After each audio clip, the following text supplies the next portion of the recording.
কথায় আছে না, সহজে পাওয়া জিনিসের কোনো কদর বা মূল্য থাকে না। মানুষ মূলত সেই জিনিসটার অভাব বোধ করে যা তার নাগালের বাইরে থাকে কিংবা যা সে পায় না। কিন্তু হাতের নাগালেই যা পেয়ে যায় মানুষ, তার মূল্য সচরাচর করে না। যাদের জীবনসঙ্গী খুব কেয়ারিং, সঙ্গীকে সম্মান দেয়, সঙ্গীর মন বোঝার চেষ্টা করে, তারা দেখবেন কখনোই তাদের সঙ্গীর প্রতি কেয়ারিং হয় না।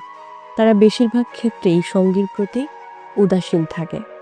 না চাইতেই যা পায় মানুষ, তার প্রতি মানুষের আগ্রহ খুব কম থাকে। আবার একইভাবে যখন কেউ তার জীবনসঙ্গীর কাছ থেকে তেমন গুরুত্ব পায় না, সম্মান পায় না, যত্ন কিংবা সঠিক সময় পায় না, ঠিক তারাই একজন কেয়ারিং জীবনসঙ্গীর গুরুত্বটা বুঝতে পারে। কেননা তারা এসব না পায় বলেই অভাব বোধ করে এবং এর যন্ত্রণা খুব ভালোভাবেই উপলব্ধি করতে পারে।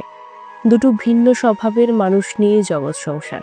হ্যাঁ, দুটো ভিন্ন স্বভাবের মানুষ নিয়েই আমাদের জগৎ সংসার, যেখানে একজন কেয়ারিং হলেও অপরজন হয় উদাসীন। পরস্পরের প্রতি কেয়ারিং মনোভাব সহজেই সম্পর্ককে খুব সহজ এবং উপভোগ্য করে তুলতে পারে, অথচ কেউ এই কথাটা বুঝতে চায় না আজকাল।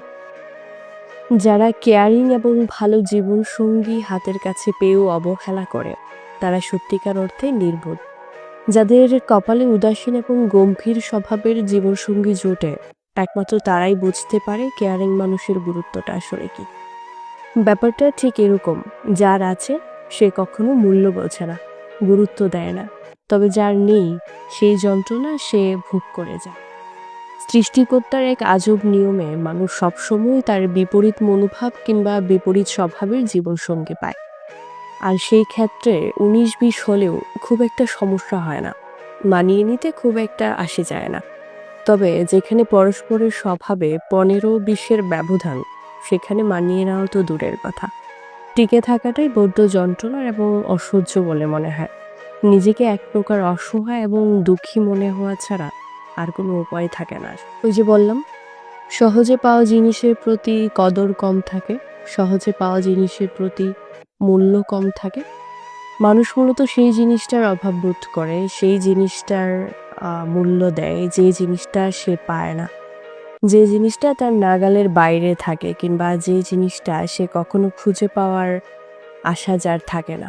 কিন্তু হাতের নাগালে যা পেয়ে যায় মানুষ, তার কখনো মূল্য দেয় না, সচরাচর দিতে চায় না। আর কেয়ারিং এবং ভালো জীবনসঙ্গী হাতের কাছে পেয়েও অবহেলা করে, তারা সত্যিকার অর্থে নির্বোধ। যাদের কপালে উদাসীন এবং গম্ভীর স্বভাবের জীবনসঙ্গী জোটে, একমাত্র তারাই বুঝতে পারে কেয়ারিং মানুষের গুরুত্বটা আসলে কি। কথায় আছে না, সহজে পাওয়া জিনিসের কোনো কদর বা মূল্য থাকে না।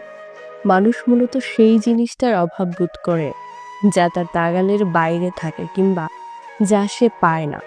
কিন্তু হাতের নাগালেই যা পেয়ে যায় মানুষ, তার মূল্য সচরাচর করে না।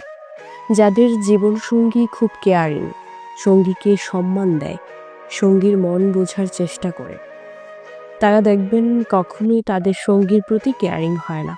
তারা বেশিরভাগ ক্ষেত্রেই সঙ্গীর প্রতি উদাসীন থাকে। না চাইতেই যা পায় মানুষ, তার প্রতি মানুষের আগ্রহ খুব কম থাকে। আবার একইভাবে যখন কেউ তার জীবনসঙ্গীর কাছ থেকে তেমন গুরুত্ব পায় না, সম্মান পায় না,